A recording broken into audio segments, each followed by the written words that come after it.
Hello friends, कैसे हैं आप सब। फॉरएवर में आप लोगों का फिर से स्वागत है। पिछले पार्ट में आप लोगों ने सुना कि शीतल नीलू से पूछती है कि कहीं घूमने चलें। नीलू उसे समझाने की कोशिश करती है, जिस पर शीतल को गुस्सा आ जाता है और वो नीलू को सुनाने लगती है। तो नीलू कहती है अच्छा ठीक है, अगर मैं छुट्टी कर भी लूँ तो हम घूमने कहाँ जाएंगे, और किसी ने देख लिया या घर में पता चल गया तो बवाल हो जाएगा ना। और अगर हम जाएंगे भी तो जाएंगे कहाँ। तो शीतल कहती है कि मुझे नहीं पता कहाँ जाएंगे, पर मुझे तुम्हारे साथ रहना है, मुझे तुम्हारे साथ वक्त बिताना है। थोड़ी देर शीतल चुप रहती है और फिर कहती है कि अच्छा सुनो। कहती है क्या, पिक्चर देखने चलें। तो नीलू पूछती है अच्छा पिक्चर देखने। कहती है हाँ। कहती है सच में। कहती है हाँ ना। कहती है हम दोनों को टिकट मिल जाएगी। हम दोनों ही बच्चे हैं और पैसे हैं तुम्हारे पास। तो शीतल कहती है कि अच्छा तो फिर ऐसे ही कहीं घूमने चलते हैं, मार्केट चलें। नीलू कहती है कि किसी जान पहचान वाले ने देख लिया तो बोलो। शीतल कहती है आसपास नहीं जाएंगे ना, कहीं और चलते हैं, लोकल ट्रेन पकड़ के। तो नीलू कहती है नहीं, मैं कहीं दूर नहीं जाऊंगी, मुझे डर लगता है अगर हम टाइम पर वापस नहीं लौट पाए तो 2-3 घंटे में कहाँ जाएंगे और कैसे वापस आएंगे। तो शीतल झुंझला जाती है और कहती तो क्या करें। तो थोड़ी देर सोचते हुए नीलू कहती है कि किसी पार्क में चलते हैं, वहीं बैठेंगे थोड़ी देर। शीतल कहती है इतनी तेज़ धूप है, जो देखेगा कहेगा दोनों पागल हैं। नीलू कहती है कि 4 बजने वाले हैं, जब तक पार्क में पहुंचेंगे 4:30 बज जाएंगे। 5 बजे से तो वैसे ही सब घूमने निकलते हैं और पार्क में पेड़ भी होंगे, तो अभी छाँव में कोई बेंच भी खाली मिल जाएगी, तो वहीं चलते हैं। तो शीतल थोड़ी देर सोचती रहती है और फिर बोलती है कि ठीक है, पार्क में ही चल कर बैठते हैं। दोनों अपनी साइकिल पार्क की तरफ मोड़ देते हैं। घर से थोड़ा दूर था पार्क, जानबूझकर ऐसी जगह गए थे जहाँ कोई जान पहचान का ना टकरा जाए। दोनों पार्क पहुँचे और उम्मीद के मुताबिक 2-4 लोग ही थे वहाँ पे। दोनों ने एक कॉर्नर ढूंढा पेड़ के नीचे और वहीं जाके बैठ गए। नीलू शीतल से टूर्नामेंट के बारे में पूछती रही और शीतल बताती रही। दोनों आमने सामने बैठे थे। शीतल ने टांगें फैलाई हुई थी और पेड़ का सहारा लेकर पीठ टिकाई हुई थी। नीलू उसके सामने पैरों के पास सटकर बैठी हुई थी। दोनों के हाथों की उंगलियां एक दूसरे के हाथों में उलझी हुई थी। दोनों टूर्नामेंट की बातें करते करते चुप हो जाते हैं। शीतल नीलू दोनों ही एक दूसरे की आंखों में देख रहे होते हैं। थोड़ी देर चुप रहने के बाद शीतल कहती है कि तुम्हारे लिए कुछ है मेरे पास। नीलू पूछती है कि क्या। शीतल कहती है कुछ है। कहती है लेकिन क्या। तो शीतल अपने लोअर की जेब में हाथ डालती है और एक चौकोर और ट्रांसपेरेंट डिब्बे निकालती है और नीलू की तरफ बढ़ा देती है, जिसे देखकर नीलू चौंक जाती है और कहती है ये क्या है। शीतल कहती है कि क्यों, तुम्हें नज़र नहीं आ रहा। नीलू कहती है कि मेरे लिए है। तो शीतल कहती है यहाँ कोई और है। हाँ। नीलू कहती है अरे मुझे लगा घर में किसी के लिए लाई हो। तो शीतल कहती है तुम्हारे लिए ही है। तुम्हारे पास पैसे कौन से आए इतने, पहले ये बताओ। शीतल कहती है तुम्हें पसंद आए। कहती है इतने पैसे खर्च क्यों किए यार। शीतल कहती है पहन कर दिखाओगी या मेरा दिमाग खाओगी। पैसे पैसे पैसे, कोई चीज़ इतने प्यार से लाई हो उसकी वैल्यू नहीं है, उसकी इम्पोर्टेंस नहीं है, पैसे क्यों खर्च किए। तो नीलू चुप हो जाती है और वो उस डिब्बे की तरफ देखने लगती है, उसे खोलती है और उसमें से सामान निकालती है जिसमें कि एक आर्टिफिशियल गोल्ड पेंडेंट सेट होता है शंख के आकार का, खूबसूरत डिज़ाइन चेन में, और इयररिंग्स होते हैं।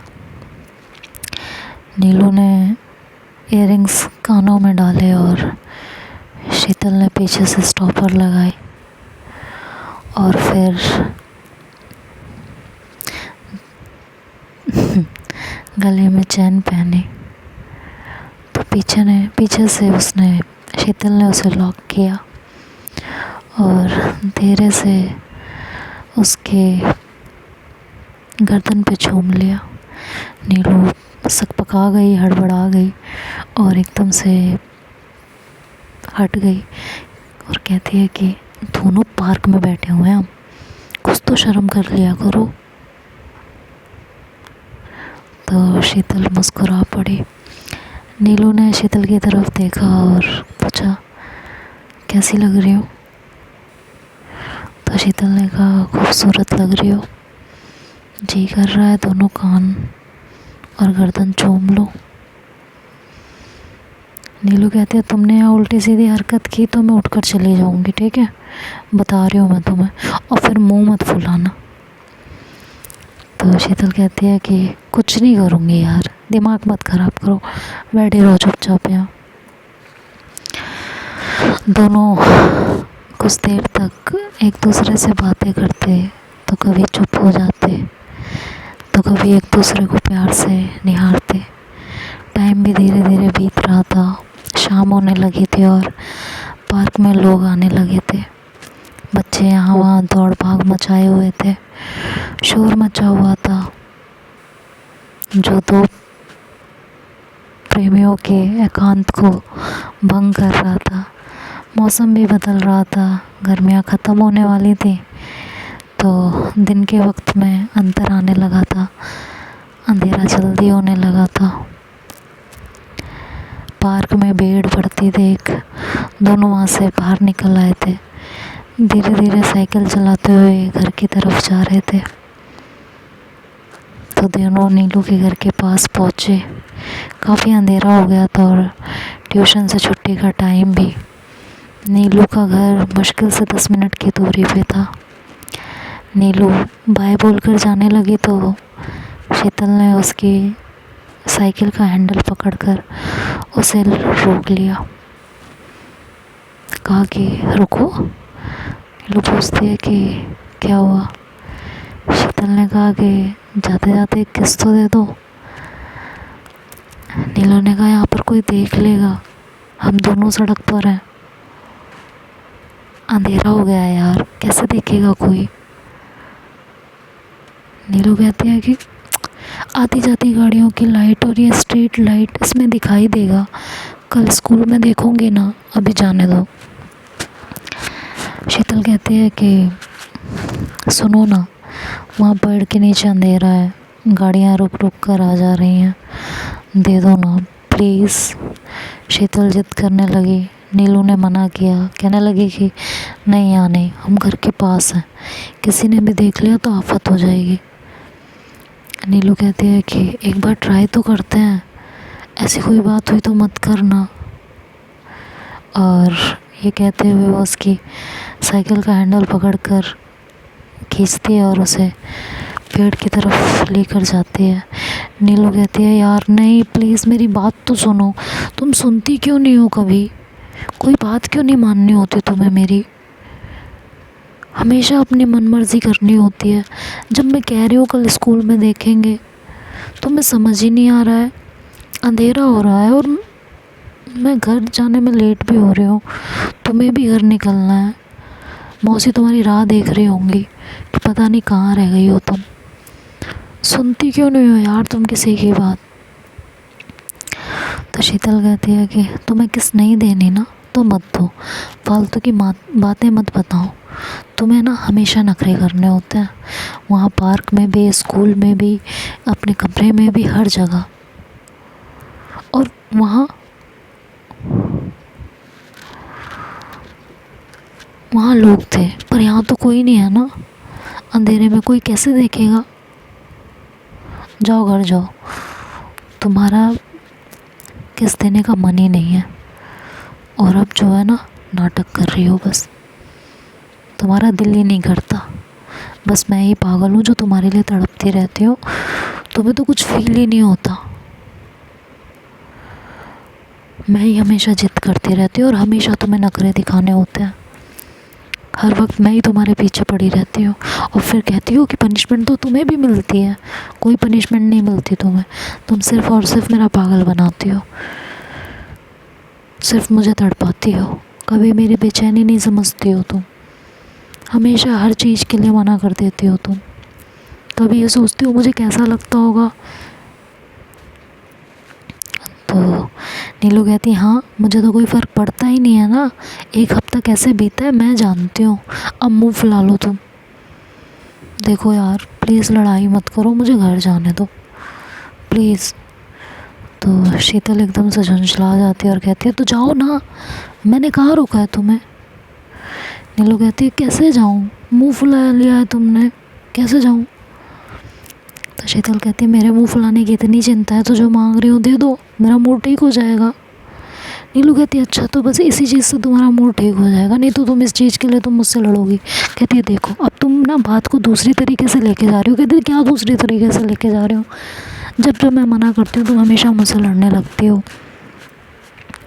कभी मेरी बात ही नहीं समझती हो, मेरे डर को कभी महसूस ही नहीं करती हो तुम। हमेशा यही चलता रहता है तुम्हारा। क्यों करती हो तुम मुझे इतना परेशान यार।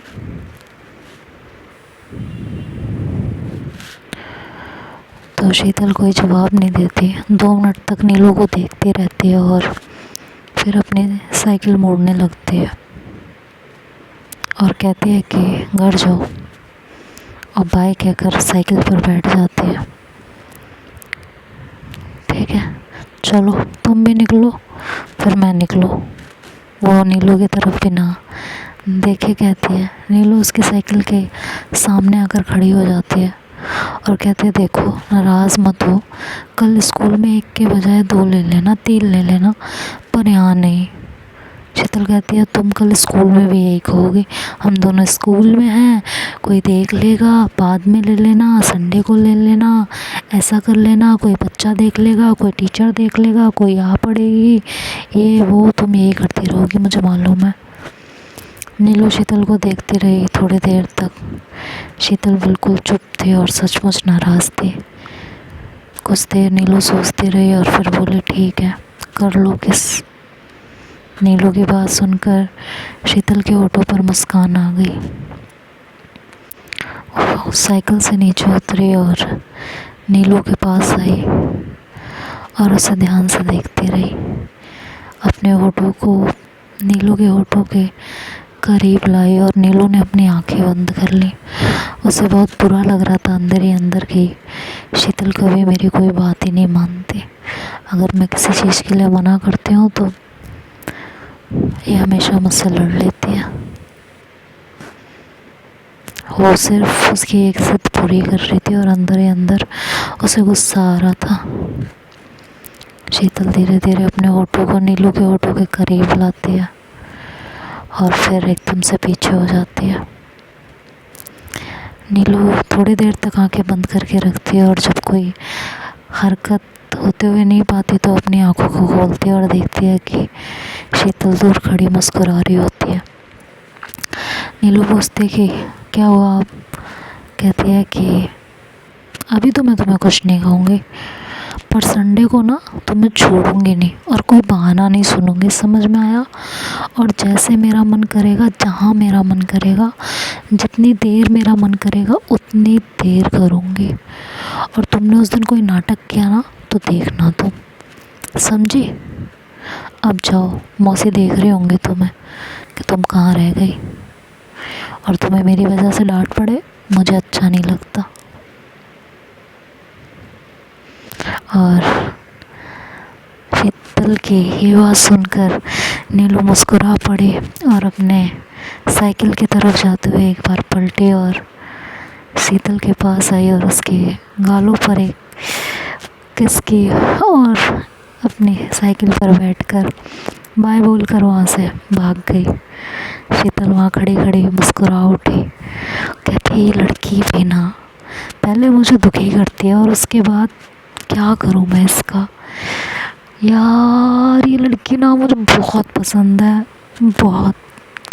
और शीतल एक बार हवा में उछलती है और वो भी अपनी साइकिल पर बैठती है और अपने घर की तरफ चली आती है। तो आगे क्या होगा ये तो नेक्स्ट पार्ट में सुनेंगे। तब तक के लिए बाय बाय, टेक केयर।